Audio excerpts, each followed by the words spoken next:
Oke, teman-teman. Kalau begitu kita langsung saja masuk ke overview.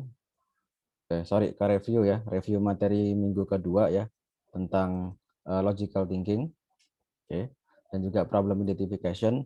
Ya, diharapkan teman-teman seperti yang saya sampaikan di minggu lalu sebelum masuk ke kelas sinkronus, sesi sinkronus, sudah membaca dulu materi atau membaca material-material yang disediakan di topik minggu tersebut ya. Jadi diharapkan sudah membaca slide tentang logical thinking dan juga problem identification. Selain itu bisa juga membaca artikel ya, mengapa top jurnal, yaitu ya why top journal accept your paper dan kawan-kawan. Di situ sudah ada beberapa material yang membantu teman-teman memahami penelitian itu harusnya bagaimana sih, logical thinking itu harusnya bagaimana. Kemudian kalau kita bikin sebuah riset biar bisa publishable, bisa dipublish itu gimana sih harusnya. Nah, itu ada materialnya di situ. Oke, anyway, mungkin saya sedikit review saja tentang materi ini, materi logical thinking dan problem identification yang harusnya teman-teman sudah baca ya. Oke. Oke, mungkin saya akan share screen dulu. Oke. Ya, sebenarnya oke. Ini sudah terlihat ya, sudah terlihat slide saya. Sudah, Pak. Oke. Sebenarnya logical thinking ini sesuatu yang common ya, yang kita biasa lakukan sehari-hari, dan terlebih lagi kalau teman-teman kuliah di Fasilkom ya, itu kan sudah diajarkan sejak dini ya, bagaimana kita berpikir logical, bagaimana kita problem solving given sebuah problem. Oke, tapi mungkin di sini nanti selain kita berpikir dengan logical thinking itu tadi, logical thinking proses, kita juga diajarkan atau dilatih untuk mengidentifikasi masalah. Jadi kalau mungkin di kuliah-kuliah sebelumnya itu given sebuah problem kalian tinggal cari solusi. Jadi problemnya itu sudah well defined, sudah didefinisikan dengan baik. Nah, tapi kalau di sini di riset itu kita sendiri yang menggali problemnya. Mungkin problem secara general terlihat atau bisa kita baca dari media-media apapun, tapi untuk spesifiknya kita harus gali lebih dalam lagi. Oke, misalnya contoh di masa pandemik itu engagement atau partisipasi mahasiswa atau mahasiswi itu kurang. Nah, itu kan problem ya. Itu kan problem yang general. Nah, problem spesifiknya apa? Nah, apa sih yang membuat mahasiswa itu kurang berpartisipasi? Apa sih yang membuat atensi mereka itu kurang dibandingkan kelas offline? Nah, eh, apa sih yang membuat metode daring itu dalam tanda kutip kurang menarik dibandingkan offline? Nah, itu digali lebih dalam lagi di situ. Nah, itu gunanya riset itu. Oke. Ya, ini review dari session 1 dari minggu 1 kemarin ya. Ini adalah riset ya. Eh, Apa itu riset? Ya, dilakukan secara sistematis, objektif, dan logis. Nah, disebut metodologi. Nah, oke. Kemudian, nah ini untuk sesi minggu kedua ini tujuannya, oke, bagaimana logical reasoning, bagaimana berpikir logik itu, dan juga nanti ada dua tipe, induktif dan deduktif, atau induktif dan deduktif. Ya, induktif dan deduktif.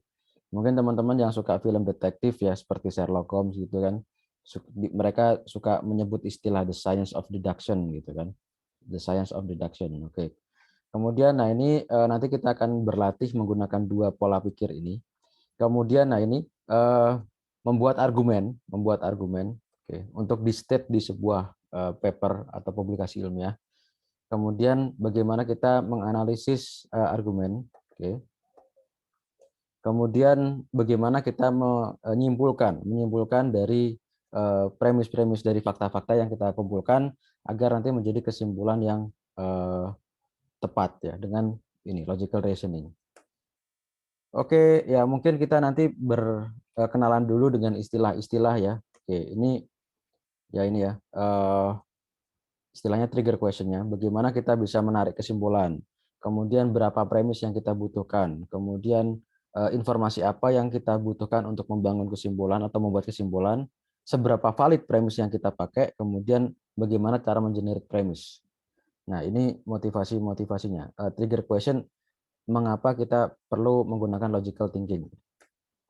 Oke, ini ada logika yang dalam tanda kutip bodoh gitu ya. Nah, ini ada anak ya dimarahin oleh guru atau orang tua gitu. Eh, Terus dia dimarah-marah itu dia bertanya, "Do you ever forget to eat food?" Apakah kamu pernah lupa makan? Lalu bagaimana kamu lupa mengerjakan PR? Nah, ini yang benar dari kalimat di atas, kira-kira menurut kalian yang benar yang mana, yang salah yang mana gitu. Oke, dua pertanyaan ini kurang, kalau kita lihat satu-satu itu tidak ada masalah ya. Secara fakta itu memang benar begitu. Tapi menyambungkan antara makan dan mengerjakan PR, nah itu tidak nyambung. Konteksnya tidak nyambung. Oke. Ya, ini logical thinking proses, teman-teman mungkin sudah membaca ya. Oke, jadi dimulai dari ini. Yang pertama, goal-nya apa? Kemudian yang kita belum ada itu apa? Oke, misalnya kalau di CS gitu ya, ingin membuat sebuah predictive algorithm yang bagus, yang tepat. Nah, berarti kan goal-nya membuat predictive algorithm, entah itu klasifikasi, entah regresi misalnya, dengan akurasi yang mendekati 100%. Oke, sebaik mungkin, setinggi mungkin. Terus yang kita belum punya itu apa? Ya, misalnya sekarang akurasinya masih di bawah 90. Kemudian misalnya lagi kita belum bisa menghandle imbalance class. Oke. Belum bisa menghandle outliers dan seterusnya. Oke. Kemudian nah ini poin kedua ya, transition tree. Oke. Ini di-trigger dengan pertanyaan ini, bagaimana kita bisa ke sana ya? Bagaimana kita bisa ke sana? Bagaimana kita bisa mencapai goal tersebut gitu.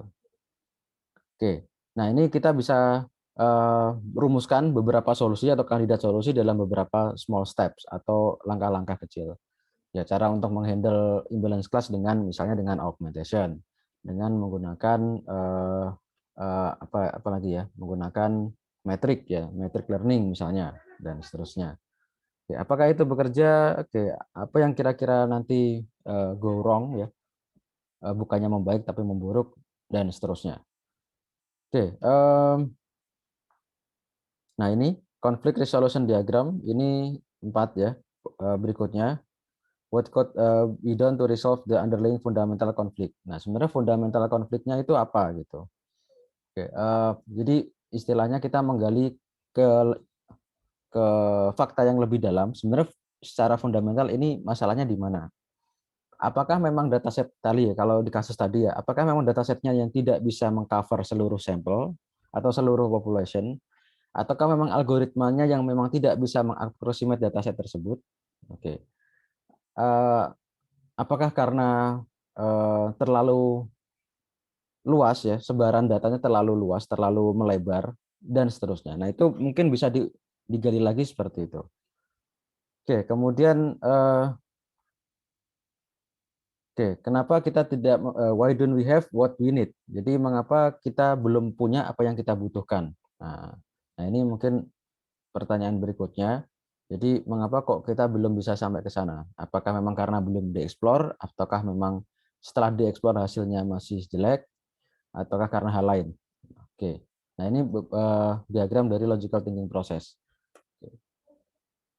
Ya, ini mengapa kita butuh logical thinking? Ya, ini untuk ya pertama karena kita butuh mengevaluasi belief ya. Belief kita pada sebuah statement ya, belief pada sebuah statement. Oke, bedakan antara belief pada sebuah statement dengan belief terhadap God atau Tuhan. Jadi kalau pada statement, kita kalau ingin percaya pada sebuah statement pasti ada pendahulunya ya, ada premis-premis sebelumnya. Atau memang statement itu sendiri sudah fakta atau knowledge yang diketahui secara umum. Nah, itu mungkin kita bisa believe. Tapi kalau believe to God, nah itu kan eh, tanpa reason ya, tanpa alasan apapun, oke. Nah, kalau pada statement ini pasti kita butuh alasan. Kita pasti butuh alasan. Either itu knowledge, either itu premis sebelumnya, either fakta atau asumsi atau penurunan yang lain. Gitu. Oke. Nah, kemudian kita ingin memvalidasi ya, ingin memutuskan atau memvalidasi suatu statement itu valid atau tidak. Nah, ini penting ya, terutama nanti kalau teman-teman sudah bisa menjadi reviewer dalam tanda kutip ya, bisa mereview sebuah paper atau sebuah hasil penelitian, kita bisa justify ini statement benar atau salah gitu.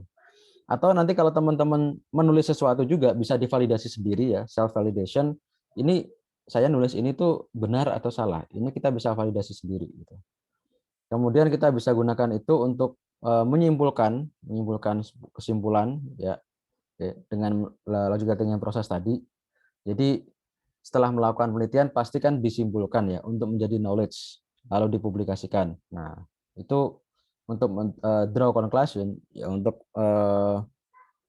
membuat kesimpulan itu ya kita butuh logical thinking proses itu. Oke, kemudian nah ini logical thinking itu punya beberapa elemen ya, ada input, proses, dan output. Oke. Ya, ini definisi dari logic ya, prinsip-prinsip atau metode-metode yang digunakan untuk membedakan penalaran atau reasoning yang tepat dari penalaran yang tidak tepat. Nah, jadi gunanya logic nah itu untuk membedakan mana penalaran yang tepat, mana yang tidak tepat. Oke, nah penalaran sendiri ini jalan pikiran. Oke, proses berpikir menghubungkan fakta-fakta atau evidence untuk menuju kesimpulan. Oke, ini mungkin ini pengertian tidak begitu ini ya, tidak begitu krusial. Mungkin teman-teman cukup review sebentar. Nah, berikutnya elemen. Nah, ini mungkin kita sedikit berkenalan dengan istilah-istilah ini ya. Ada argumen, ada premis, ada proposisi, ada inference, ada conclusion atau kesimpulan. Oke. Oke, ya ini inference ya, inference. Oke. Itu sebuah proses ya, sebuah proses kita menyimpulkan, nah itu inference. Jadi given sebuah fakta kita menyimpulkan, nah itu inference. Oke, kita mulai dari yang pertama ya, argumen. Oke, argumen ya sebuah statement ya, sebuah kalimat ya. Oke. Ya, sebuah kalimat atau sebuah ya argumen ya, atau pendapat atau apapun. Oke. Oke, kita bisa menilai argumen itu valid atau sah ya. Oke. Jika kesimpulannya ditarik mengikuti hukum-hukum logika. Jadi kalau misalnya argumen itu dibuat dengan dasar hukum-hukum logika, nah berarti dia valid. Kalau ada logical fallacy di situ atau tidak tepat cara menyimpulkannya, ya berarti argumen itu tidak valid. Oke, oke, ya ini kita bisa katakan valid jika kesimpulan dalam argumen tersebut berkaitan dengan premis-premis sedemikian rupa sehingga kesimpulan itu benar. Apabila premis-premis yang mendahulunya benar. Oke. Oke, peran logika di sini menjadi penting untuk mengevaluasi validitas suatu argumen. Nah, jadi gunanya logical thinking di sini ya, given sebuah argumen kita bisa memvalidasi itu benar atau salah, valid atau tidak, sahih atau tidak. Gitu. Oke, ini contoh ya. Ada argumen yang debatable, ada yang tidak debatable. Oke, ini contoh non debatable argumen, argumen yang tidak terdebatkan. Oke. Pollution is bad for the environment. Jadi polusi itu buruk untuk lingkungan. Ya, oke. Itu argumen yang non debatable. Semua orang setuju bahwa polusi itu tidak baik atau buruk untuk lingkungan. Nah, tapi ada juga argumen yang debatable. Nah, contoh ini. At least 25% ya dari budget government, dari budget pemerintah itu seharusnya dihabiskan untuk mengurangi atau membatasi populasi. Ya, nah, ya ini contoh argumen yang debatable dan non debatable. Nah, biasanya kalau argumen yang seperti ini, yang debatable seperti ini, kalau tidak didukung dengan premis-premis sebelumnya, ya maka orang akan ragu atau orang akan menganggap itu tidak sahih. Nah, sedangkan kalau argumen yang seperti ini, non debatable ini, meskipun kita tidak didukung dengan premis-premis atau fakta-fakta sebelumnya, nah ini orang pasti tidak akan mempertanyakan kesahihannya atau kevalidannya. Nah, karena ini sudah menjadi common knowledge ya. Semua orang sudah pada tahu, sudah pada setuju ya, agree bahwa pernyataan ini benar gitu. Tapi kalau yang ini masih debatable. Kalau yang bawah ini masih debatable. Bisa saja benar, bisa saja salah. Untuk itu bisa menjadi argumen yang valid atau sahih harus didukung dengan premis-premis atau fakta-fakta sebelumnya. Oke. Oke. Oke. Oke, berikutnya premis ya.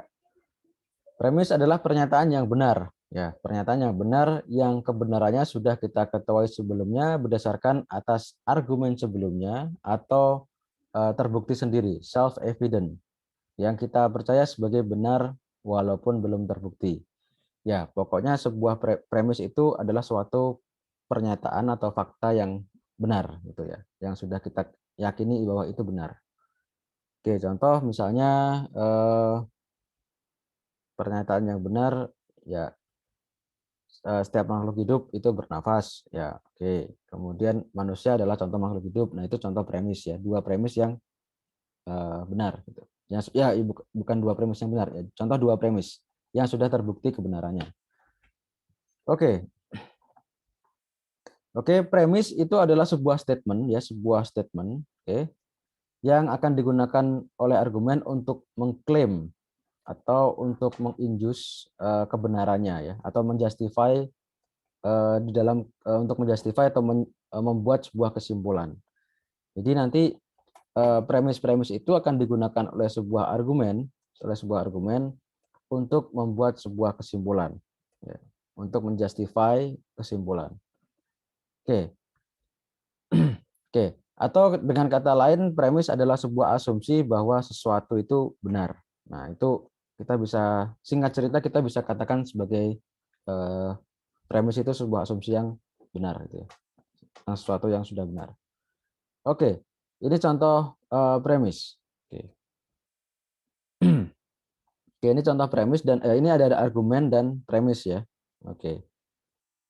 Oke, identical twins often have different IQ test score, yet such twins inherit the same genes. So environment must play some part in determining IQ. Oke, jadi ini contoh argumen ya, memiliki 3 statement. Oke. Nah, ini ada argumen ya, ini argumen. Oke, ini ada argumen. Kalimat ini adalah argumen. Kemudian ini kita bisa bagi menjadi 3 statement ya. Oke, kalimat pertama atau statement pertama, identical twins often have different IQ scores. Oke. Oke, ini kalimat statement pertama. Statement kedua, identical twins inherit same genes. Jadi ini, oke. Kemudian ada statement ketiga, so environment must play some part in determining IQ. Oke, nah di dalam ilmu tentang logik ya, oke, dua kalimat pertama ini disebut sebagai premis. Ya, itu dua kalimat pertama ini disebut sebagai premis. Nah, sedangkan kalimat ketiga atau statement ketiga itu adalah kesimpulan atau conclusion. Nah, jadi dua statement ini itu digunakan sebagai landasan atau fakta ya untuk menjustify kesimpulan yang ketiga. Oke. Nah, ini contoh premis ya. Ini contoh statement yang mana di dalamnya ada premis dan conclusion. Oke. Oke, kemudian ada proposition ya. Oke, ini pengertian menurut beberapa pengertian dari proposition menurut beberapa sumber ya. Oke. Oke. Content, meaning of a meaningful declarative sentence, pattern of symbol dan seterusnya. Oke. Ya. Oke, kemudian ini proposition, oke. Kemudian ini pengertian dari inference, oke. Proses untuk deriving logical conclusion atau proses untuk menurunkan sebuah kesimpulan ya dari premis yang diasumsikan benar tadi. Oke. Nah, sebenarnya kita sebenarnya sudah melakukan itu ya, sudah melakukan inference secara tidak sadar atau secara natural ya. Kita sudah menjalankan itu sehari-hari. Oke, contoh misalnya ya, kalau kita naik kereta KRL misalnya ya. Oke, kalau misalnya di jam sibuk ya, di jam sibuk, oke, di jam rush hour biasanya keretanya ramai ya, oke. Terus kita menginfer, berarti saya sebaiknya menghindari jam sibuk atau rush hour. Nah, itu contoh simple inference. Oke. Oke, contoh yang lain misalnya yang paling gampang misalnya ada 2 kelas ya, ada 2 kelas dari suatu mata kuliah. Katakanlah katakanlah kelasnya itu matematika dasar atau kalkulus gitu ya. Ada kelas A sama B. Oke, teman saya tidak mengambil kelas A. Oke, kemudian kuliah ini wajib. Nah, berarti teman saya pasti mengambil kelas B. Oke, atau dia tidak mengambil di semester ini. Nah, itu kan proses inference sederhana gitu. Oke. Oke, nah ini ya human inference ini juga di mapping ya, diimitasi ya, diimitasi atau ditiru pada komputer sehingga kita membuat ilmu atau bidang ilmu namanya AI, artificial intelligence. Ya, ya itu di copy atau diimitasi dari proses berpikirnya manusia gitu. Oke. Ya itu nanti pendekatannya macam-macam, ada logical ya, ada logical method, ada statistical, ada macam-macam. Jadi masalah pendekatan itu nanti berikutnya, tapi masalah proses inference-nya itu memang diimitasi atau ditiru dari manusia gitu. Oke, kemudian cara berpikir atau logical of thinking itu ada dua ya, ada induktif, ada deduktif. Oke, singkat cerita kalau induktif itu berangkat dari yang partikular atau spesifik ke yang general. Jadi mulai dari yang spesifik, spesifik, spesifik, spesifik dikumpulkan nanti lalu disimpulkan yang general. Nah itu induktif. Saya rasa teman-teman mungkin masih ingat ya waktu dulu bahasa Indonesia ada paragraf induktif, ada paragraf deduktif ya. Nah, kalau deduktif itu kebalikannya. Jadi mulai dari yang general, lalu nanti kita bisa turunkan untuk hal-hal yang spesifik.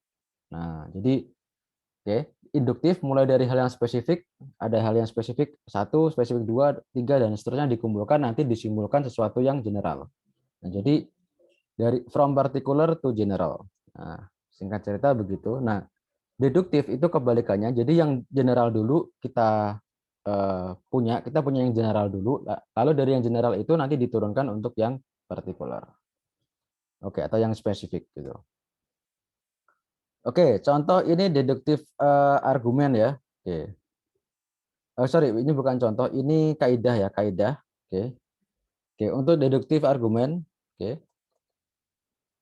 Is one that is supposed to show that if its premise are true, then its conclusion necessary has to be true. Nah, jadi kalau deduktif, kalau premisnya true, maka kesimpulannya seharusnya true.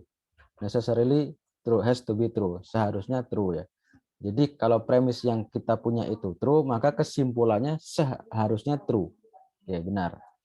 Nah, induktif itu dibalik ya, dari premis true dulu, kalkulasinya probably ya. Jadi sini sedikit berbeda. Ya, ini necessary. Jadi karena deduktif itu dari general ke spesifik, ya maka necessary. Oke. Jadi pasti ya, jadi pasti. Nah, kalau yang induktif ini probably, karena dari yang spesifik ke yang general itu masih ada kemungkinan salah. Nah, jadi kalau induktif itu premisnya true, lalu conclusion-nya mungkin true. Nah, mungkin benar. Tapi masih ada kemungkinan salah. Is okay. Nah, nanti tergantung di lapangan mana yang kita pakai, yang mana yang kita gunakan untuk solve problem yang di depan mata gitu. Oke, kemudian, nah ini features atau elemen ya dari inductive reasoning, ada evidence, premise, conclusion, argument. Oke ya, seperti tadi ya.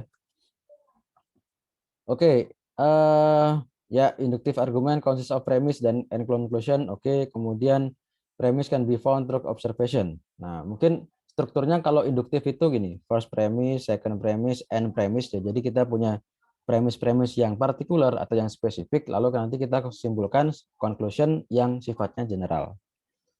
Oke, bla bla bla bla bla bla. Nah, teman-teman bisa baca sendiri ini. Nah, contoh ini logika induktif ya. Contoh logika induktif. Oke, apel 1 keras warnanya hijau dan rasanya masam. Nah, kita punya premis 1. Premis 2, apel 2 keras warnanya hijau rasanya masam. Apel 3 warnanya hijau juga rasanya masam juga gitu. Nah, kita bisa menyimpulkan contoh kesimpulannya ya, contoh kesimpulannya semua apel keras warna hijau, semua apel keras warnanya hijau dan rasanya masam. Nah, itu contoh kesimpulannya. Nah, tadi kaidahnya adalah kalau induktif kesimpulannya itu probably true. Nah, jadi kesimpulan ini itu nilai kebenarannya probably true, masih kemungkinan benar. Jadi bukan pasti benar tapi kemungkinan benar. Oke. Jadi masih ada peluang untuk salah. Jadi kesimpulan ini masih ada peluang untuk salah. Nah, oke. Jadi kesimpulan ini tadi saya sampaikan sekali lagi, masih ada kemungkinan untuk salah. Nah, kira-kira salahnya gimana? Ya, kita bisa banyak hal ya salahnya. Misalnya sampel yang diambil tidak representatif. Ya, artinya kita ngambil itu di situ-situ aja, tidak di random, fully randomized, dan seterusnya. Kita sampelnya pilih kasih dan kawan-kawan. Nah, itu bisa jadi karena hal itu. Sehingga kesimpulannya probably true, kemungkinan benar, tapi dan masih ada kemungkinan untuk salah. Oke, ini bahaya menggunakan logika induktif. Oke, memang ada konsekuensi ya, ada resiko ya. Terlalu cepat menarik kesimpulan yang berlaku umum, sementara kasus yang digunakan dalam premis kurang memadai. Ya, betul. Ini memang yang sering terjadi di penelitian-penelitian. Contohnya begini, teman-teman menggunakan populasi ya, ingin meneliti dengan populasi satu Indonesia. Tapi teman-teman mengambil sampel itu hanya di Jakarta gitu. Nah, otomatis sampel itu tidak represent ke Indonesia. Nah, jadi itu contoh apa ya, bahaya atau ya bahaya atau ini ya, drawback ketika kita menggunakan logika induktif. Oke. Ya, ini bisa ya kurang memadai ya. Kemudian premis yang digunakan kurang memenuhi kaidah-kaidah keilmuan. Oke. Pilih kasih seharusnya randomize. Kemudian instrumen yang digunakan itu kurang kredibel, kurang valid dan reliable. Oke, nanti teman-teman kalau belajar tentang data gathering, ya baik itu survei maupun data diambil secara natural, nah nanti ada uji validitas dan reliabilitas. Oke, validitas itu untuk menjamin bahwa data yang kita akan kumpulkan tadi itu benar ya, benar sesuai dengan goal atau tujuan dari riset. Nah, reliable itu data yang kita ambil tadi itu bisa diandalkan. Mungkin begini logikanya ya, validitas itu ya mungkin validitas itu lebih bisa diterjemahkan sebagai tepat ya, tepat. Nah, reliable itu handal. Nah, contoh contoh gampangnya begini, kalau kita ingin mengukur tinggi badan ya, kita ingin mengukur tinggi badan atau panjang ini deh, panjang panjang kursi atau panjang meja ya, panjang meja. Nah, kalau kita menggunakan eh, apa? Menggunakan alat ukur yang disediakan itu misalnya ada termometer, ada timbangan ya, ada timbangan, kemudian ada penggaris, kemudian ada hasta, jadi pakai tangan gitu ya, pakai tangan. Oke, tentu saja pengukuran panjang meja menggunakan termometer dan timbangan itu tidak valid karena itu bukan tempatnya ya, itu bukan domainnya. Jadi itu contoh gampangnya. Nah, tapi kita mengukur meja menggunakan penggaris atau hasta itu valid. Itu apa namanya? Memang pengukurannya ya. Memang alat ukur yang sesuai, yang valid. Nah, tapi dilihat dari reliabilitasnya ya, menggunakan hasta dengan menggunakan penggaris, reliable yang mana, lebih handle yang mana, lebih presisi yang mana? Tentu saja lebih reliable menggunakan penggaris. Nah, itu contoh ketika kita menggunakan instrumen untuk gather data. Nah, jadi kita harus menjamin validitas dan reliabilitas. Nah, nanti masing-masing ini reliabilitas ini nanti masing-masing domain punya karakteristik sendiri-sendiri. Misalnya kalau di bidang medis, teman-teman ada namanya intra-observer dan inter-observer. Jadi kalau kita anotasi data ya, mungkin teman-teman sudah pernah mendengar istilah anotasi data di data science atau di AI atau di big data analytics. Nah, anotasi data biasanya kan ya udah ada satu data kasih label. Ini kelas sakit, ini kelas sehat. Seharusnya tidak hanya seperti itu, seharusnya lebih dari itu. Jadi misalnya satu data itu harus diukur satu orang dengan beberapa kali pengukuran. Nah, itu namanya intra-observer reliability. Nah, jadi akan dilihat konsistensi seorang itu menganotasi data. Nah, itu intra-observer reliability. Nah, nanti satu data itu harus diobserv oleh beberapa orang, beberapa expert sekaligus. Nah, itu nanti istilahnya inter-observer reliabilitas atau reliability. Nah, itu adalah contoh kita menjamin reliabilitas data di kasus data medis. Nah, nanti kasus lain mungkin bisa dilihat teori dan requirement-nya. Gitu. Oke, nah ini kembali lagi ke tadi ya, bahaya menggunakan induktif, kita harus hati-hati ya dengan instrumen dan juga data yang kita gunakan untuk membuat premis yang nantinya akan digunakan untuk membuat kesimpulan. Oke, nah logika deduktif ini lebih lebih secara flow ini lebih dijamin kebenarannya, tapi memang lebih susah, ya lebih susah. Di lapangan kita susah menggunakan deduktif, lebih banyak menggunakan induktif karena kita berangkat dari case-case yang kita temui di kehidupan sehari-hari atau di sekitar kita. Susah menggunakan sesuatu yang sudah dirumuskan secara umum lalu kita pakai di dalam kasus kita. Nah, oke. Jadi deduktif berangkat dari pengetahuan yang sifatnya umum atau general ke pengetahuan yang spesifik atau khusus. Nah, jadi sesuatu yang sudah umum sudah kita ketahui lalu kita turunkan terhadap sesuatu yang spesifik gitu. Bersifat silogisme ya, teman-teman masih ingat di Madis ya, matematika diskrit ada silogisme jika A maka B, jika B maka C, berarti kesimpulannya jika A maka C. Oke, hubungan antara premis-premis dan kesimpulan merupakan hubungan yang tidak terpisahkan satu sama lain. Oke, intinya terletak pada tepat tidaknya hubungan antara premis-premis dengan kesimpulan bersifat priori. Premis-premis tidak memerlukan pengamatan indrawi atau empiris. Nah, jadi premisnya memang sudah well known atau commonly known sebagai sesuatu yang benar, sesuatu yang sudah true. Oke, contoh logika deduktif. Nah, semua manusia berakal budi. Oke, ini kita nggak usah studi empiris atau ngambil data. Ini sudah pasti semua setuju. Nah, Cecep adalah manusia. Ini juga sudah setuju gitu bahwa Cecep memang faktanya seorang manusia. Berarti kesimpulannya adalah Cecep berakal budi. Oke. Oke, ya ini contoh logika deduktif. Nah, ini tadi contoh logika induktif. Oke, saya kasih contoh satu lagi yang agak matematik. Nah, misalnya saya punya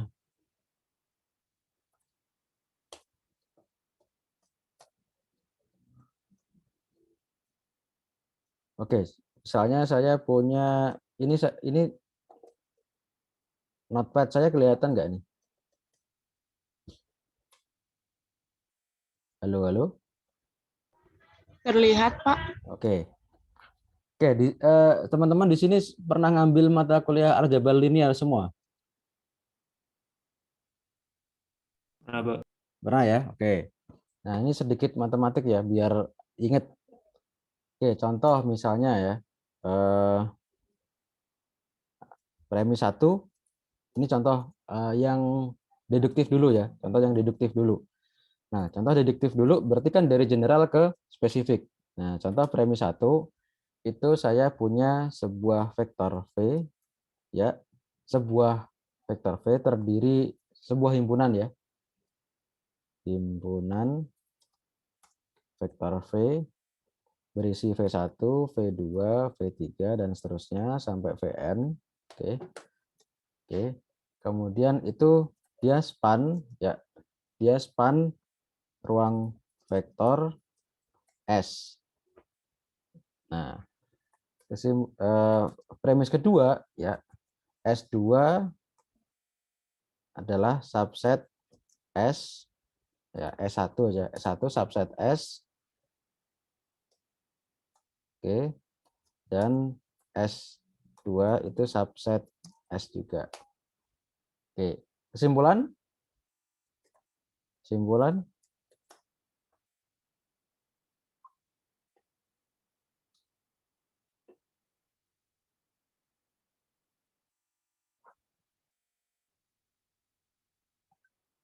Oke, kesimpulan. Ada yang bisa menyimpulkan ini kira-kira? Ini kalau teman-teman baca paper di AI atau ML atau computer vision, nah ini kayak gini-gini nih hal yang common ini. Oke, kesimpulan bisa nyimpulkan nggak ini? Kira-kira apa?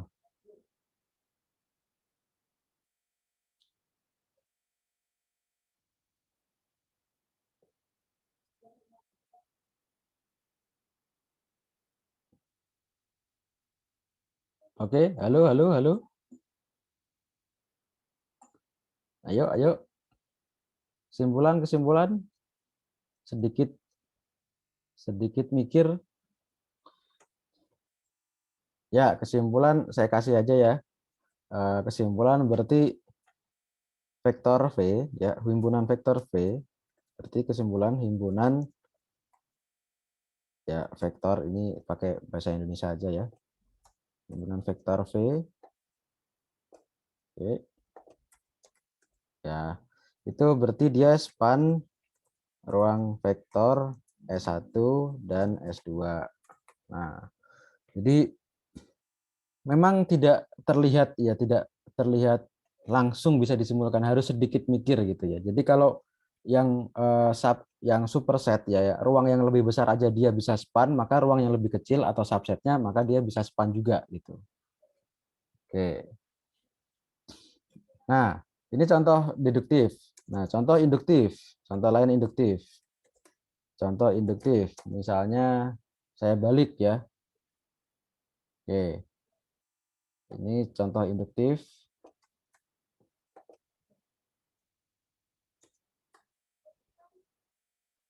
S1. Nah, S2, S3. Oke. Premis keempat,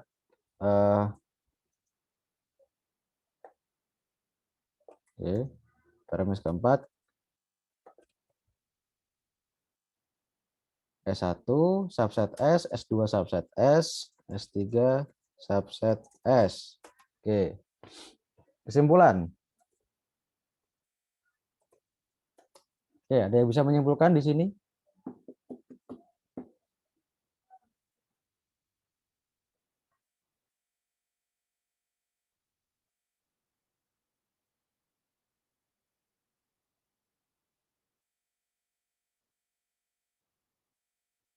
Boleh ditulis di kolom komentar kalau ini ada yang nulis nih. Oh, ini tadi ya. V span S1 dan S2. Oke, ini yang tadi. Sip, sip. Terima kasih Muhammad Rafi. Oke, ya, ya, itu tadi benar ya. Jadi span S1 dan S2 itu tadi yang deduktif. Nah, sekarang yang induktif.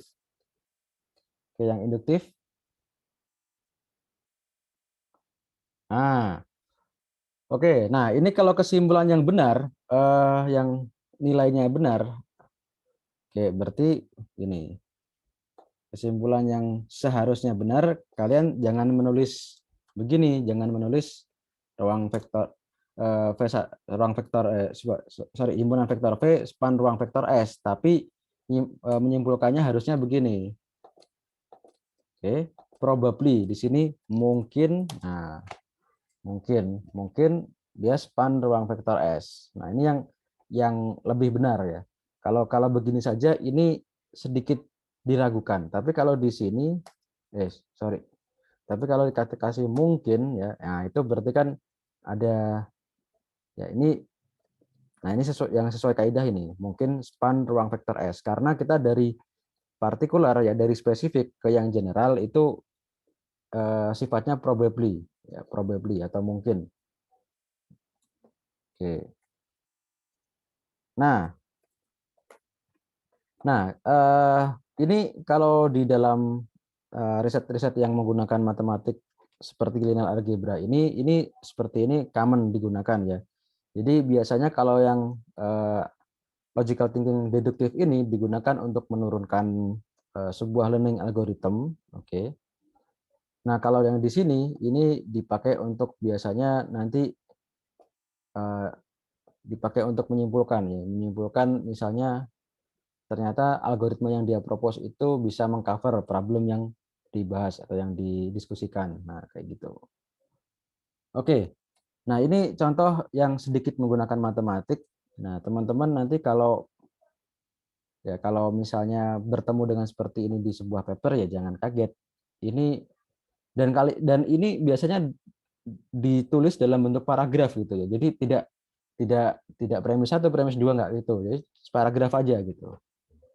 Nah, itu agak membutuhkan knowledge dan ketelatenan kita untuk memahami bahwa memang itu benar gitu. Nah, itu gunanya peer review ya. Jadi reviewer itu nanti dia mereview, meneliti atau gimana ya, menilai bahwa kalimat-kalimat yang dia tulis itu benar gitu ya. logical thinking-nya itu benar. Nah, itu gunanya reviewer. Nah, kalau yang nulis si autornya ya dia nulis aja sesuai yang ide yang dia keluarkan, yang dia ingin propose gitu. Nah, reviewer dia menilai ini dari satu kalimat ke kalimat berikutnya itu benar atau salah. Menyimpulkan ini nanti benar atau salah. Kalimat berikutnya dari 3 premis sebelumnya itu benar atau salah. Ya, so far begitu teman-teman. Contoh yang menggunakan sedikit matematik ya. Ya nanti kalau teman-teman yang Ilkom, ya khususnya yang Ilkom ya, nanti kalau ketemu paper yang ada seperti ini biar nggak kaget gitu. Oke, kita kembali lagi ke slide ya. Oke. Oke, berikutnya, nah ini contoh lain yang logika deduktif. Oke, premis 1, jarak Jakarta Surabaya kurang dari 750 atau antara 700 dan 1.500 atau lebih besar dari 1.500 kilo. Premis kedua, jarak Jakarta Surabaya tidak lebih kecil dari 750. Premis ketiga, jarak Jakarta Surabaya tidak lebih besar dari 1.500. Kesimpulan, jarak Jakarta Surabaya 750 sampai 1.500. Oke, kira-kira argumen ini valid atau tidak? Sahih atau tidak?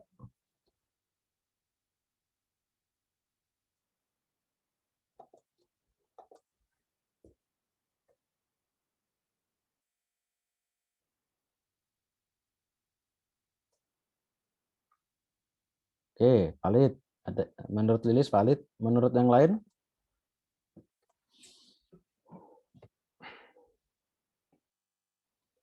Oke.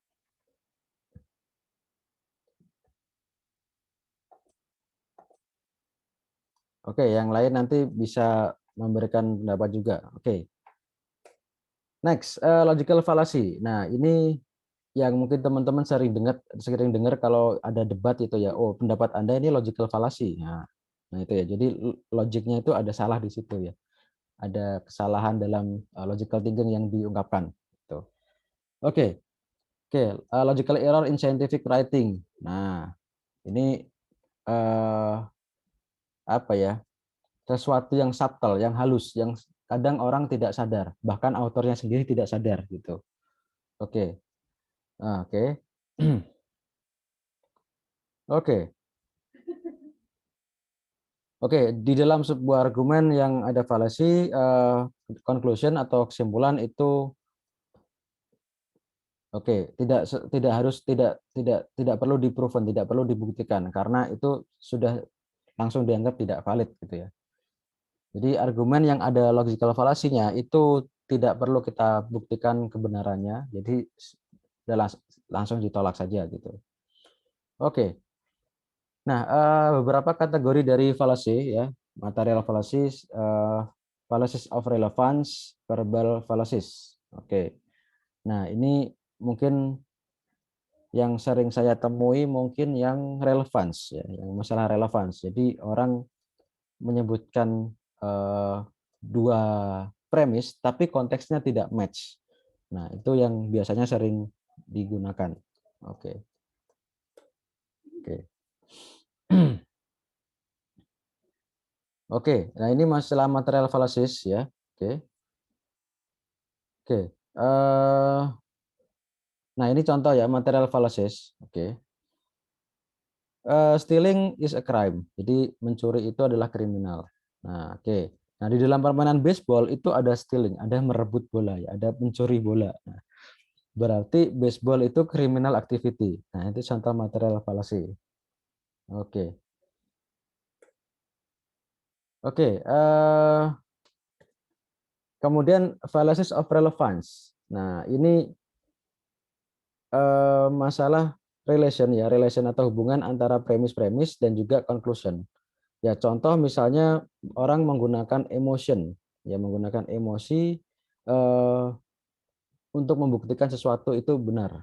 Oke, jadi ya bukan berdasarkan logical lagi, tapi menggunakan emosi. Nah, itu fallacy of relevance.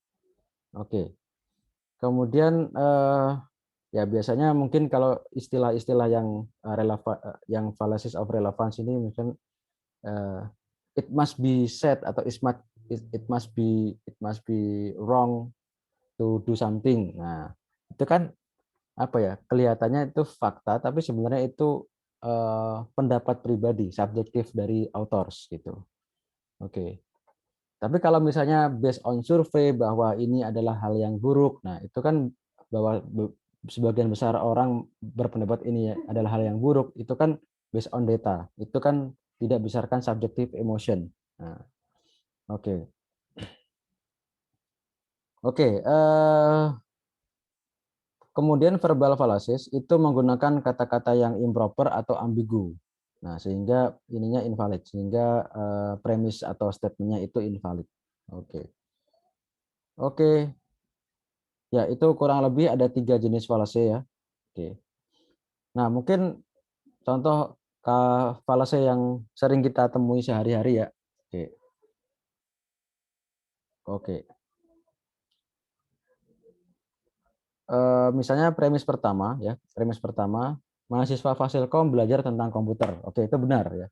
Mahasiswa Fasilkom belajar tentang komputer itu benar. Nah, kemudian premis kedua, oke, belajar komputer berarti bisa memperbaiki komputer. Nah, oke. Ya. Premis pertama, mahasiswa Fasilkom belajar komputer. Oke, benar. Premis kedua, belajar komputer berarti bisa memperbaiki komputer.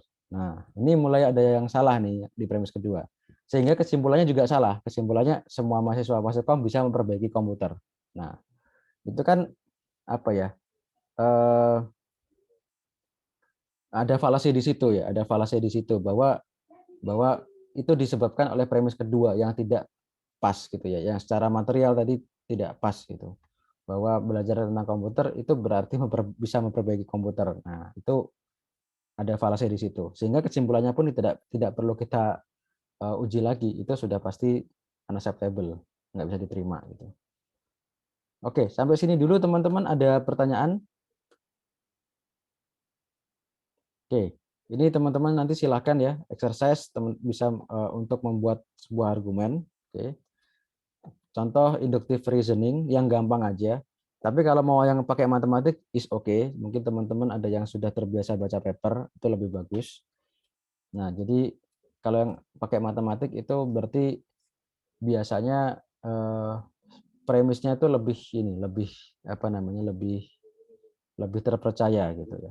Karena itu sudah jadi common knowledge atau common aksioma gitu. Oke, kemudian ini deduktif. Oke. Kemudian advantage dan disadvantage menggunakan induktif dan deduktif reasoning. Oke. Kemudian bagaimana kamu mengaplikasikan logical reasoning di advanced knowledge. Nah, ini nanti coba dilatih aja. Teman-teman bisa tuliskan ini nanti di forum ya. Ya, atau nanti bisa dilatih sendiri. Oke, sampai sini ada pertanyaan?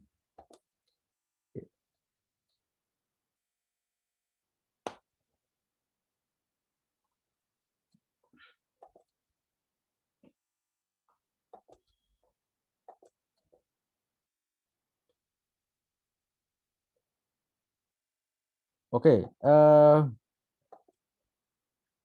berikutnya mungkin ini ada satu materi lagi ya. Oke, problem identification. Nah, problem identification, oke, dan juga hipotesis. Nah, oke, mungkin sambil menunggu pertanyaan, saya lanjutkan saja ya.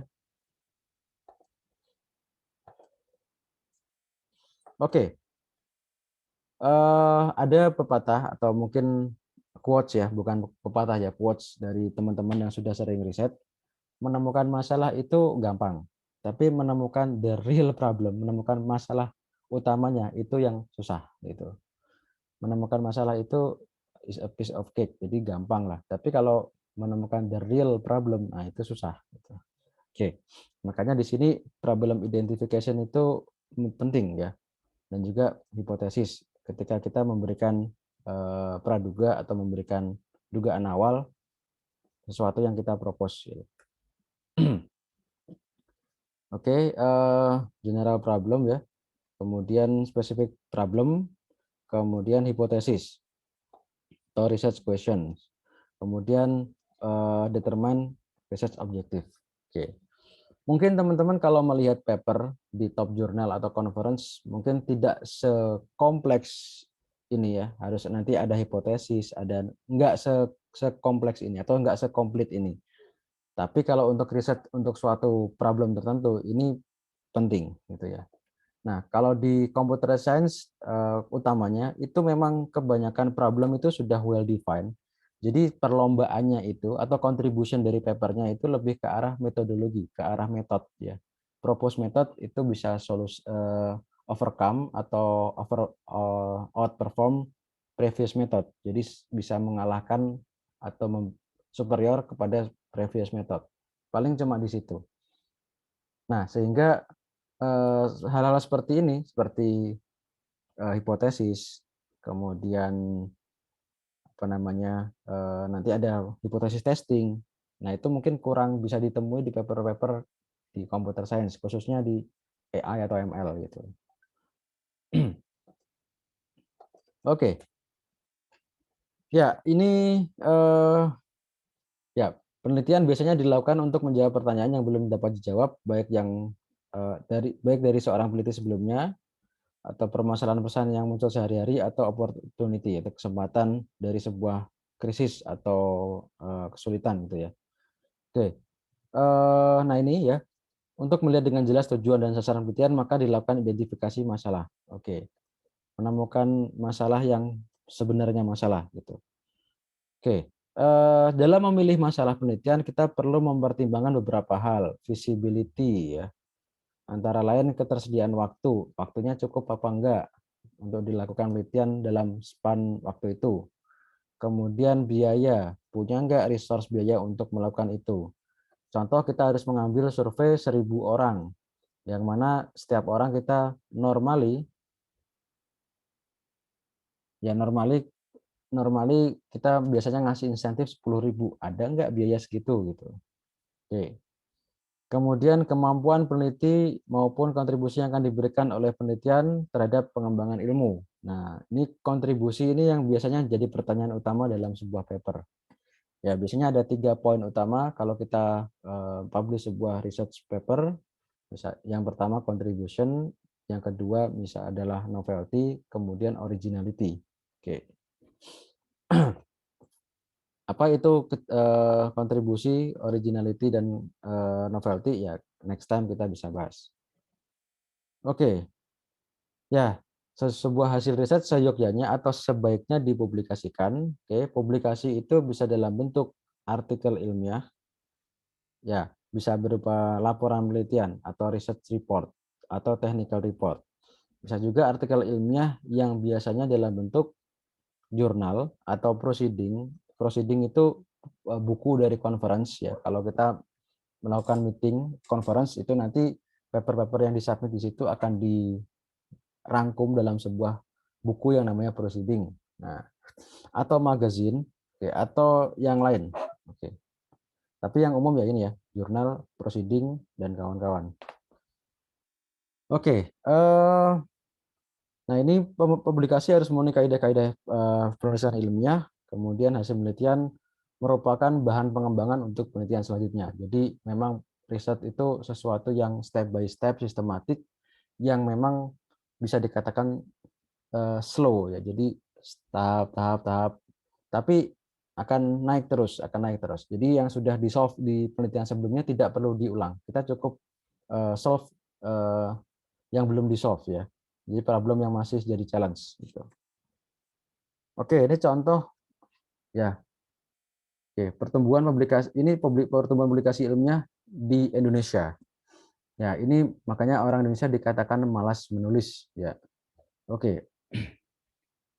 Ini seluruh dunia dari tahun 96 sampai 2010 bisa dilihat di sini ya naik terus ya dari 1 juta sampai 2 juta. Kemudian di Asia sendiri itu naik dari 160.000 sampai 600.000. Nah, di Indonesia sendiri itu pertumbuhannya sangat lambat ya, 500 sampai 1.900. Kalau kita lihat proporsi di Asia saja, itu 1.000 dibandingkan 600.000. Nah, itu kan berapa tuh? 1/300 ya. Atau 2.000 ya, 2.000 ke 600.000. 1/300. Padahal negara di Asia itu tidak sampai 300 gitu kan. Nah, jadi makanya di sini bisa dibilang bahwa Indonesia itu malas menulis. Dan kalau kita lihat lagi dengan jumlah penduduk yang mungkin nomor berapa di Asia ya, nomor 3 mungkin ya, setelah China sama India. Nah, ini lebih parah lagi nih, berarti rasio per orangnya sangat kecil sekali gitu ya. Di antara 200 juta yang nulis cuma 2.000. Nah, berarti rasionya berapa tuh? 1 banding 1 juta. Waduh, parah banget ya. Oke. Oke. Oke, ini ya mulai yang tadi ya, kita melakukan penelitian secara sistematis, logik, objektif, didukung oleh data, kemudian hasilnya dipublikasikan.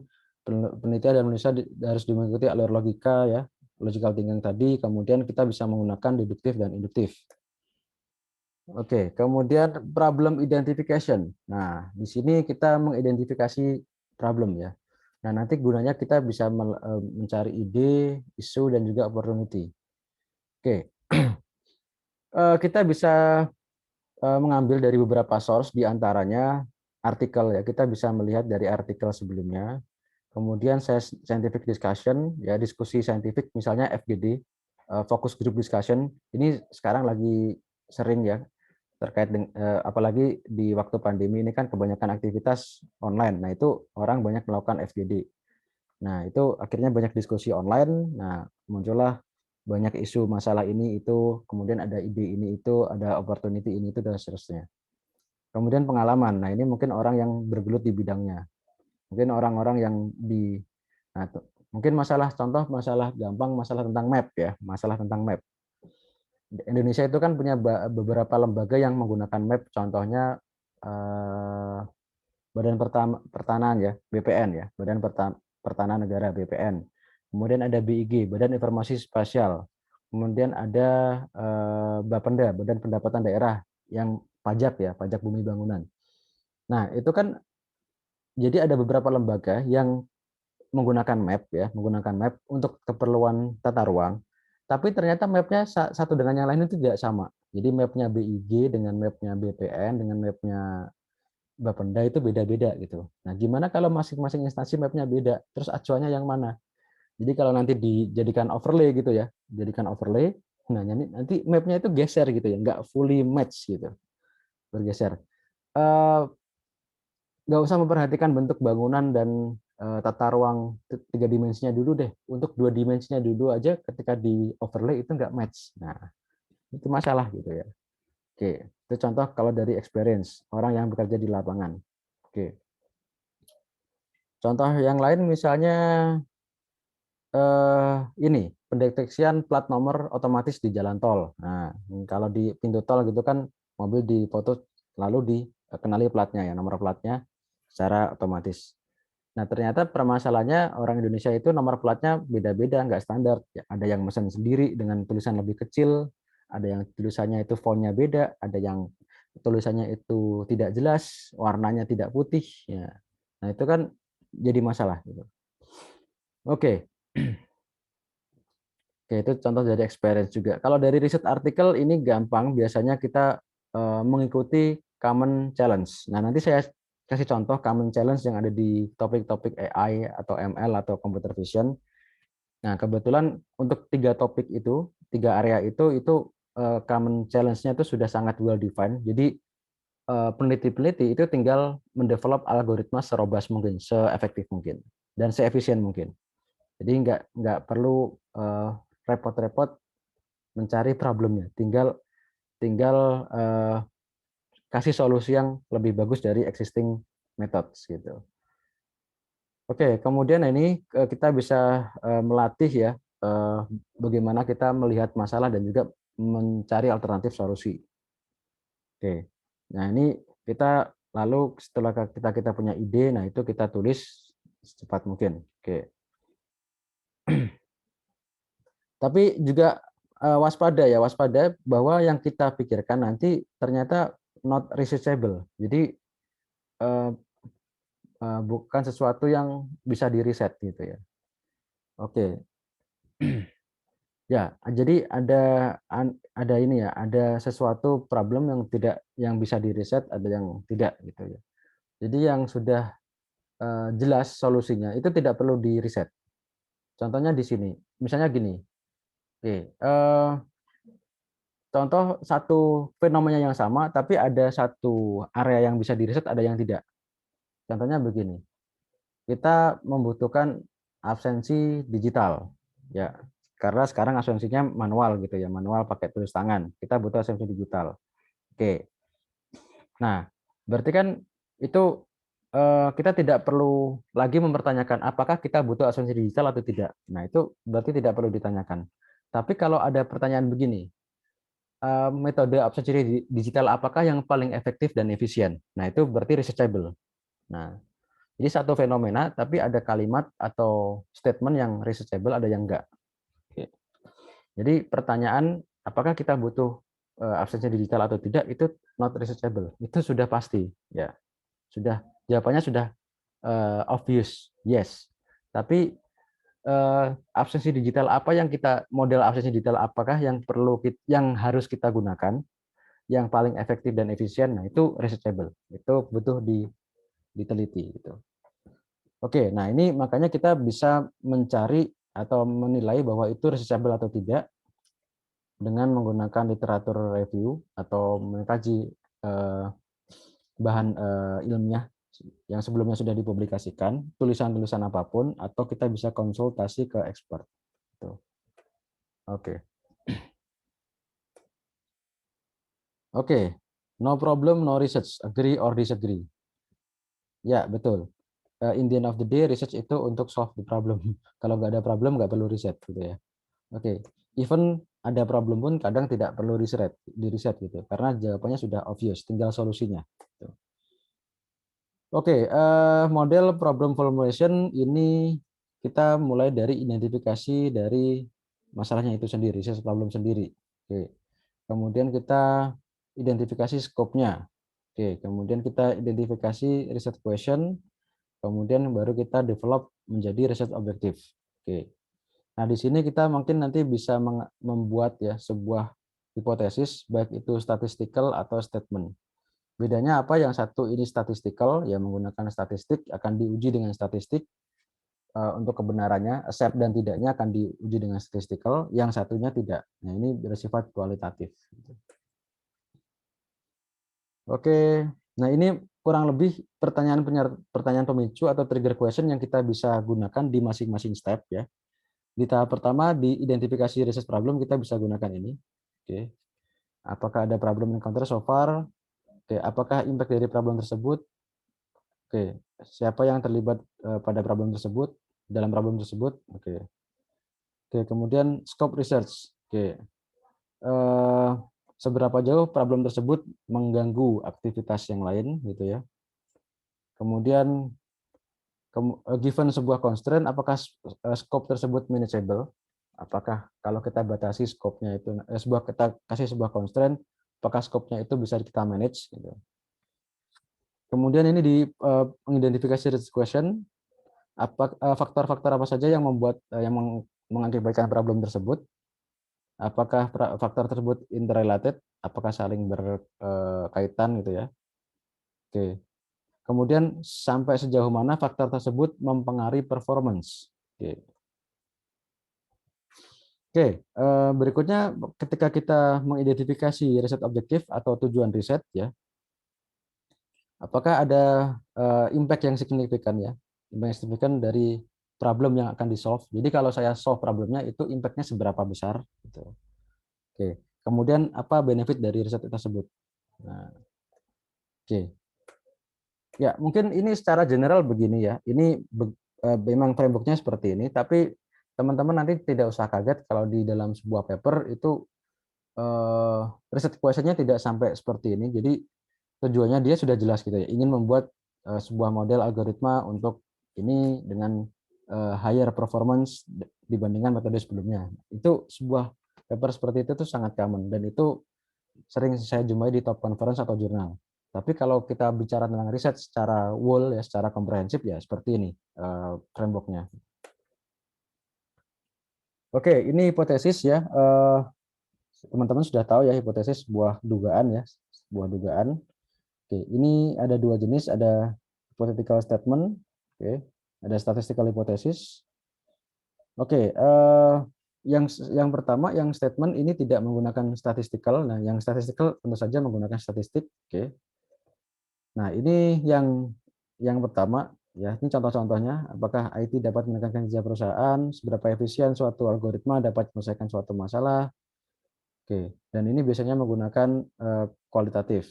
Nah, yang satunya ini menggunakan kuantitatif, menggunakan statistical, dan itu nanti ada ujinya ya, ada uji hipotesisnya. Ya, ada two tail, ada one tail, dan seterusnya ya. Dan itu nanti akan diuji di akhir setelah mengumpulkan data. Tuh. Oke, contoh di sini ya, diuji dengan two tail hipotesis. Ya, ini reject H0 jika calculated value itu lebih kecil dari Z atau lebih besar dari Z. Ya. Oke, ini one tail H0 jika nilai statistik itu lebih besar dari Z. Nah, ini one tail yang kiri ya. Ya, reject H0 jika nilai statistik kurang dari min Z ya, min Z. Oke, ini nanti teman-teman bisa melihat kasus-kasus kapan menggunakan one tail, kapan menggunakan two tail. Oke. Kapan menggunakan one tail yang kanan, kapan menggunakan one tail yang kiri gitu. Oke. Apakah di CS kayak gini? Ya, saya jarang menemui seperti ini di paper-paper CS. Biasanya lebih ke arah ini, significant testing. Jadi ketika dia membuat metode baru, lalu di-compare dengan metode yang lama, apakah improvement-nya itu signifikan apa tidak? Jadi kalau misalnya diuji dalam 10 kasus, metode yang lama itu performanya 80, 82, 83, 81, dan seterusnya ya, sampai 10 kasus. Metode yang baru 85, 87, 86, dan seterusnya sampai kasus ke-10. Lalu diuji dengan statistical testing, misalnya seperti ANOVA atau t-test. Nah, untuk menjustify apakah improvement-nya tadi itu signifikan. Nah, kalau dilihat secara numerik ya improve gitu ya, improve. Bahwa metode yang baru lebih bagus dari yang lama. Tapi apakah itu signifikan? Nah, itu perlu di-testing lagi gitu. Oke. Oke, determine riset objektif. Ya, ini menentukan tujuan riset. Oke. Ya, ini pastikan bahwa kita memiliki alasan yang kuat untuk melakukan riset tersebut, bahwa hal tersebut itu worth untuk dikerjakan, gitu ya. Impact-nya apa, gunanya apa, efisiensinya apa. Gitu. Kita bisa membuat impact apa ketika itu dikerjakan, ketika masalah itu di-solve. Lalu kalau yang kita buat itu nanti digunakan, itu gunanya buat apa. Kemudian ya seberapa besar efisiensi dan effectivity mungkin ya, effectiveness dari solusi yang kita berikan. Oke, nanti mungkin di lain waktu saya mungkin bisa cerita ada level-level dari apa namanya kontribusi ya. Jadi ada yang invents ya, invention. Jadi dia menginvent sesuatu yang baru. Ada yang innovation. Jadi dia menginovasi yang sudah ada menjadi dimodifikasi jadi hal yang lebih bagus. Nah, ada yang hanya investigate. Nah, ada yang investigate. Jadi yang sudah ada diuji dengan beberapa kasus, investigate. Nah, ini level-level ya. Kemudian ada yang cuman survei. Survei itu ya pokoknya mengkaji dari yang sudah ada lalu disummarize, diuji plus minusnya dan kawan-kawan. Nah, itu level-level kontribusi dari yang tinggi ke rendah. Nah, itu mungkin bisa masuk di sini ya, impact dan usage. Jadi kalau kita membuat sesuatu lalu kita tulis dalam paper, itu impact dan usage-nya apa gitu. Oke. Nah, ini research objective should reflect the solution of the problem. Ya, ya seharusnya mencerminkan solusi dari masalah tersebut. Nah, objektif atau tujuan dari riset itu seharusnya mencerminkan dari solusi masalah. Oke. Oke, kita bisa menggunakan source ya, previous study atau problemnya existing problem atau existing challenge atau problem-problem yang di sekitar kita untuk menentukan tujuan riset gitu. Oke. Nah, oke, ini question and answer. Oke, ini nanti silahkan teman-teman lihat ya. silakan contoh tulis several general problem related to CS, IS, IT. Kemudian silakan coba buat argumen, oke, yang worth untuk di research. Oke. Kemudian silakan coba buat hipotesis ya, baik itu yang tanpa statistik atau hypothetical statement maupun yang menggunakan statistik atau statistical hypothesis. Nah, di Scale ya, di Scale itu teman-teman sudah bisa lihat di situ sudah ada contoh-contoh paper ya, contoh-contoh paper. Oke, ini contoh-contoh paper topik CS, topik IS ya, CS, IS. Harusnya ini CS, ini IS ya. Computer Science Information System. Nah, kalau ini kan bahasa Inggris, bahasa Indonesia. Ya, either way nggak masalah. Oke, kemudian ini ada contoh artikel ya, masalah computational thinking. Nah, ini silakan dibaca nanti. Nah, ini mungkin yang ingin saya bahas ya. Di sini ada tulisan ya, tulisan mengapa paper kita bisa diterima di top jurnal. Jadi apa sih aspek yang dinilai gitu ya. Oke. Oke, nah ini ada beberapa pendapat ya, beberapa pendapat, ada beberapa kajian ya, mengapa orang meng-accept ya, apa sih yang dilihat dari orang ketika accept atau menilai jurnal ya, paper untuk dipubliskan di jurnal gitu. Oke. Nah, ini top jurnal ya. Oke. Nah, ini teman-teman bisa lihat ya. Oke. Statistical mathematical analysis itu penting ya. Nah, mungkin di antara 5 orang itu 3 ya. 3 yang menilai bahwa itu penting untuk dinilai. Teori itu jelas sangat penting. Teori itu merupakan fondasi ya. Ketika kita mempropos suatu metode atau solusi, nah itu teori itu sangat penting. Sangat ya menjadi hal yang fundamental. Oke, signifikan literatur, coverage signifikan literatur. Nah, literatur review itu penting juga. Nah, ini kadangkala anak-anak yang malas membaca literatur dan menyajikan literatur itu dalam bab 2 biasanya literatur review. Nah, itu hal yang salah karena itu merupakan poin yang penting juga. Oke, style and tone. Nah, oke, 3 dari 5. Logical rigor. Nah, 4 ya. Masalah logik 4. Contribution to knowledge 4. Ya, penting juga. Itu sangat penting ya. Kontribusi itu hal yang penting. Contribution to practice. Oke, masalah praktis mungkin tidak sepopuler masalah knowledge ya. Jadi knowledge itu lebih penting daripada praktis. Oke, praktisnya nanti kan oke mungkin spesifik, tapi knowledge-nya itu lebih berharga yang karena dia lebih general. Presentation mungkin tidak begitu ini ya, tidak begitu ini. Tapi biasanya memang orang-orang yang menulis di top jurnal itu presentasinya sudah bagus dan komprehensif. Oke. Desain, oke 3 dari 5. Oke, adhere to scientific ethics, oke mungkin kurang begitu. Panjang manuskrip tidak begitu penting, mungkin hanya 1 ya. Oke. Reputasi ya tidak begitu penting karena mayority sekarang itu peer review, tidak double blind ya. Double blind peer review. Reviewer tidak tahu author, author juga tidak tahu reviewer. Nah, itu double blind.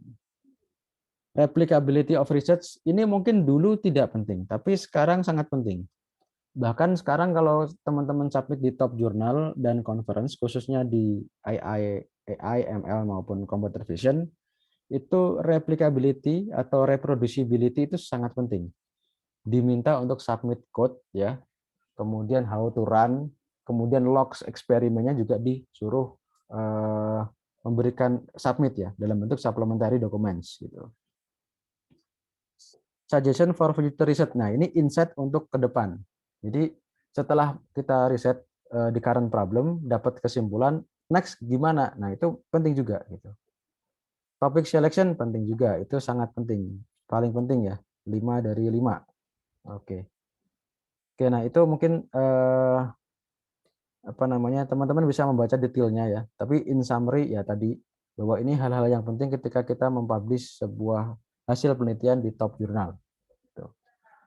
Oke, nah mungkin sambil menunggu tanya jawab ya teman-teman, bagi yang ingin tanya bisa bertanya di kolom chat. Oke, untuk pertanyaan yang di slide tadi saya biarkan itu untuk menjadi bahan diskusi ya. Jadi yang tadi masalah jarak Jakarta Surabaya silahkan difikirkan lagi, ditimbang-timbang lagi, dibaca lagi. dipikir lagi, nanti bisa disampaikan di forum diskusi. Nah, itu saya biarkan open question biar teman-teman gunakan sebagai latihan. Nah, ini untuk topik CS ya, untuk topik computer science khususnya di AI, ML, dan computer vision, itu sudah ada apa ya, website yang apa namanya, yang merangkum current progress ya. Sekarang challenge-nya itu apa dan progresnya sampai mana.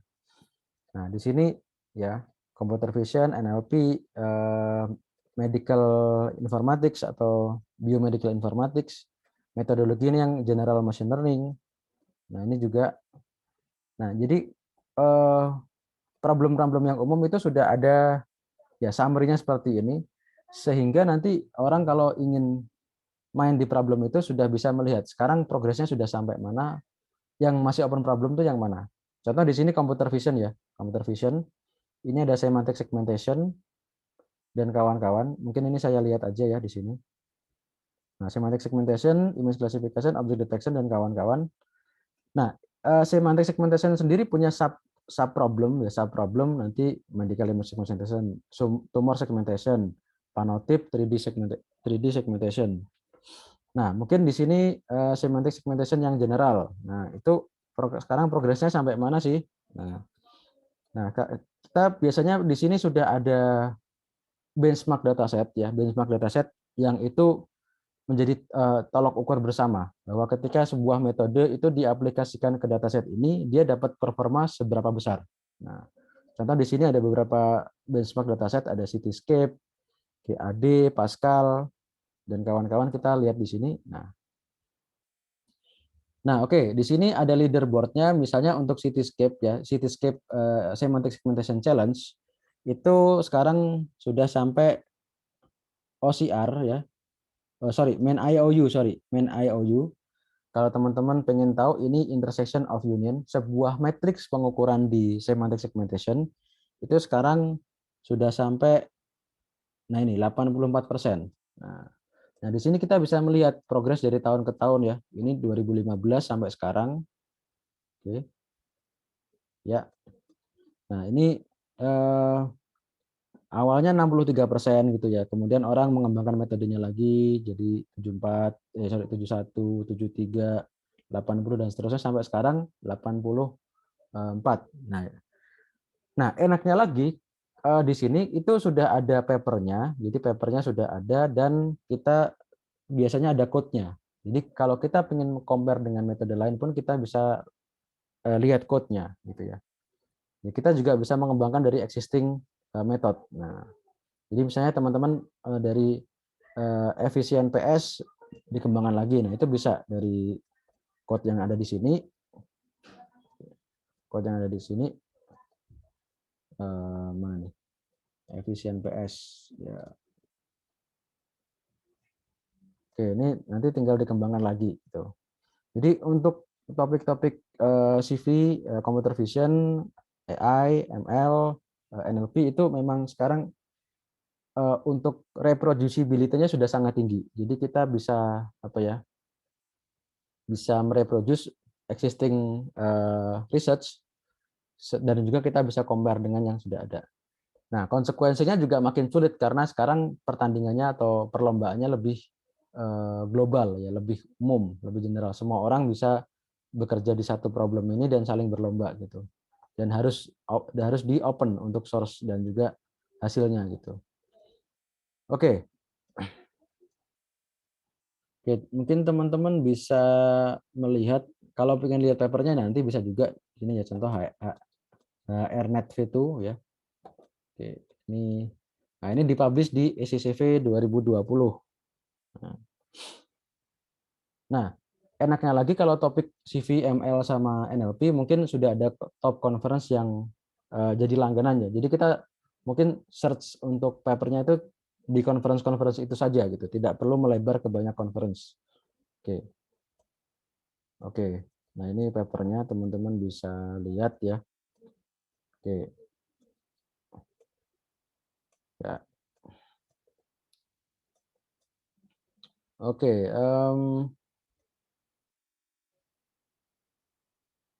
Ya, mungkin ini ya untuk topik eh, topik semantic segmentation. Oke. Kemudian mungkin untuk metodologi ini yang machine learning ya, kebanyakan machine learning ada di sini metodologi. Oke. Ini contoh misalnya kita pengen lihat mana ya? Nah, view shot learning. Oke. View shot learning itu machine learning ya dengan data yang minimalis. Jadi datanya satu kelas cuma ada 5. Ya. View shot, view-nya berapa? 5 shot berarti datanya cuma ada 5. Satu shot berarti data nya cuma ada satu. Nah, oke, ini contoh misalnya mini ImageNet 5 shot learning. Kita lihat dia sekarang, oh ini masih masih hangat ya, masih hangat. Kalau belum banyak pemain seperti ini masih banyak. Tapi akurasinya sudah tinggi. Nah, jadi agak susah ya. Oke. Nah, coba kalau yang one shot. Ini masih 67%. Jadi masih banyak open opportunity di sini. Oke. Jadi kita bisa lihat papernya. Nah, ini CVPR. Nah, biasanya memang untuk topik computer vision, machine learning itu sudah ada langganan top conference-nya, di antaranya NeoRIPS, ya, NeoRIPS, kemudian ada ICML, ICML, kemudian ada ICLR. Nah, ini yang lebih ke arah machine learning. Nah, kalau yang computer vision tadi ada CVPR, ada ICCV, kemudian ada ECCV, ECCV ya, ini European ya. Kalau yang I tadi internasional. Jadi mencari mencari papernya itu lebih narrow ya, lebih enak gitu ya. Jadi untuk topik computer vision, ML sama AI itu lebih lebih topiknya lebih enak karena conference-nya ya itu aja gitu ya. Jadi yang kredibel ya itu aja gitu. Kalau jurnal nanti ya mungkin ada IJCV,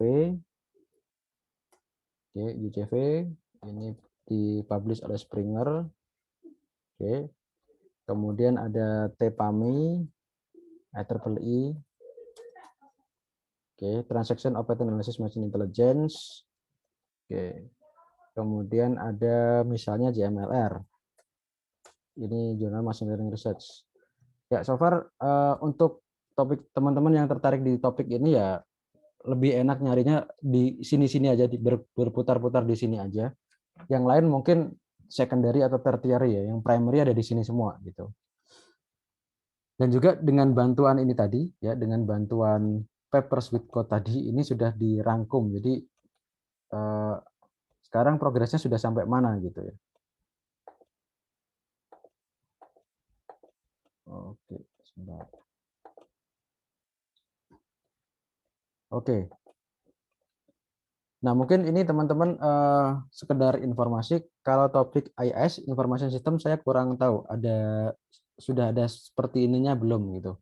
Karena kalau saya lihat paper-paper di Information System lebih unik ya, problemnya lebih unik ke suatu case tertentu.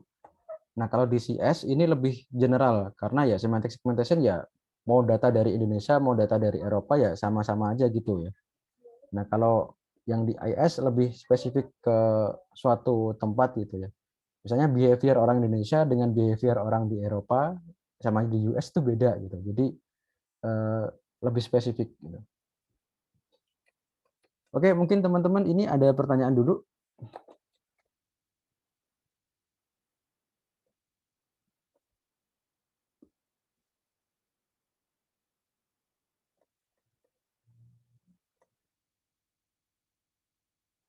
Halo, halo, teman-teman ada pertanyaan dulu.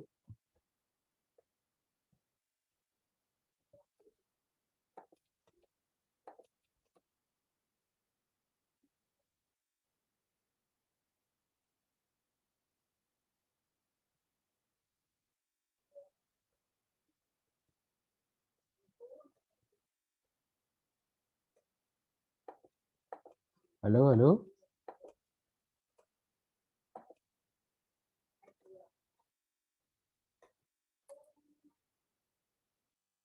Oke, belum ada, belum ada.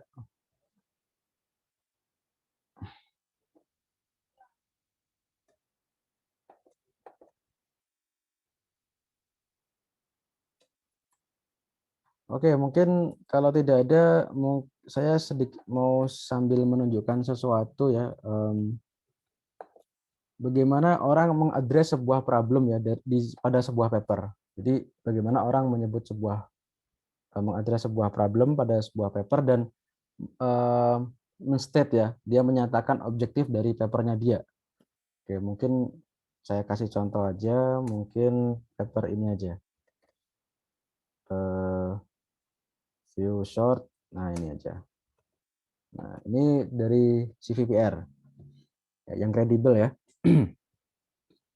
Oke, nah biasanya orang-orang yang ada di web ini ya, mereka sangat straightforward ya. Yang di top conference atau jurnal itu sangat straightforward, problemnya apa, lalu dia pengen eh, objektifnya dia itu apa. Objektif dia itu ingin memecahkan problem itu dengan cara apa. Gitu. Oke, nah biasanya biasanya gampang dilihat di abstrak sini ya. Oke, nah ability class crucial development. In this paper, nah we focus a challenging but practically few short implemental learning problem. Oke. Nah, jadi di sini dia langsung state dengan jelas. Dia problem yang ingin dia solve adalah ini, few short class implemental learning atau FSCIL. Nah, di problemnya itu. Terus di sini dia mendefine apa itu FSCIL. Nah, mungkin nanti ada di sini.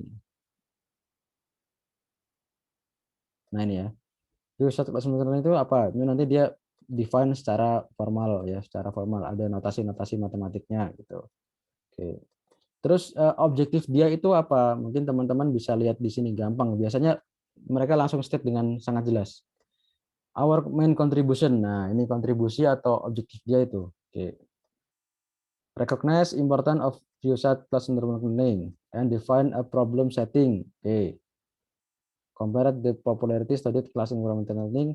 Oke, jadi kontribusi pertama dia adalah dia ingin mempopulerkan atau mengkampanyekan ya atau memformulakan FSCIL. Nah, karena yang sebelum-sebelumnya diselesaikan itu cuman CIL, cuman class incremental learning. Kalau yang ini dia tambahkan dengan view sort, datanya sedikit gitu. Oke, kemudian dia mempropos algoritma. Dia mempropos framework atau algoritma namanya topik. Nah, itu singkatan ya, singkatan topik. Nah, yang menggunakan neural gas. Nah, itu ya nanti istilah-istilah ya. Oke. Oke. Stabilize topologi FNG. Nah, neural gas sendiri kalau nanti dibaca itu sudah ada sebelumnya, tapi dia akan gunakan ini sebagai base ya, sebagai landasan dia untuk mengembangkan framework dia, namanya topik. Nah, oke, kemudian dia assessment ya, extensive assessment, dia menguji dengan banyak kasus ya. Pada kasus FSCIL yang ada state of the art, yang lebih bagus dibandingkan metode-metode yang sebelumnya sudah digunakan untuk solve CIL. Nah, ya biasanya paper-paper yang di top conference atau jurnal itu sejelas itu mereka men-state kontribusi dari dari paper mereka itu. Oke. Oke. Nah, ini mungkin penjelasan dia tentang FSIL. Nah, oke. Kemudian ini ada lagi misalnya tadi ya.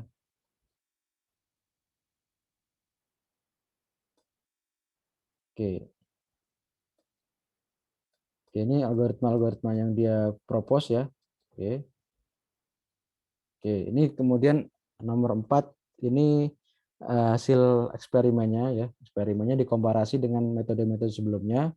Ini yang dia propose yang di bawah, terus yang di sini ini metode sebelumnya. Nah, dia bisa mengimprove atau lebih baik dengan selisih sekian persen. Nah, oke, diuji pada dataset 1, 2, 3. Jadi 3 dataset ya. Namanya ada CIFAR 100, CIFAR 100 atau kemudian ada CUB 200, 200, kemudian ada data mini ImageNet. Nah, jadi dia mengujinya pun di banyak kasus, banyak dataset. Oke. Nah, sudah begitu, ini juga apa namanya code-nya. Code-nya dia juga dirilis gitu. Jadi reproducibility paper ini juga tinggi gitu. Nah, ini kalau kita cari ya, di GitHub itu ada gitu. Nah, in case nanti kita pengen membuat metode kita sendiri lalu mengcompare dengan metodenya dia dengan metode tadi ya, topik tadi ya. Nah, itu nanti kita bisa mereproduce atau melakukan eksperimen ulang dengan code yang ada di sini. Nah, jadi reproducibility itu tinggi gitu. Oke, sampai sini dulu teman-teman. Ada pertanyaan?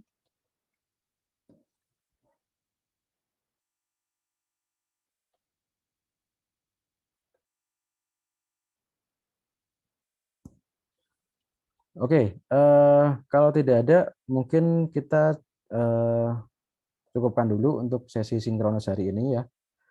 Silakan teman-teman nanti berpartisipasi aktif di sesi asinkronus dalam bentuk weekly reflection dan juga forum diskusi. Silakan itu diisi sebaik-baiknya karena selain untuk melatih teman-teman belajar, juga digunakan sebagai penilaian. Jadi saya encourage untuk diisi dengan sebaik mungkin. Oke, saya tunggu 1 menit. Ada pertanyaan untuk topik hari ini?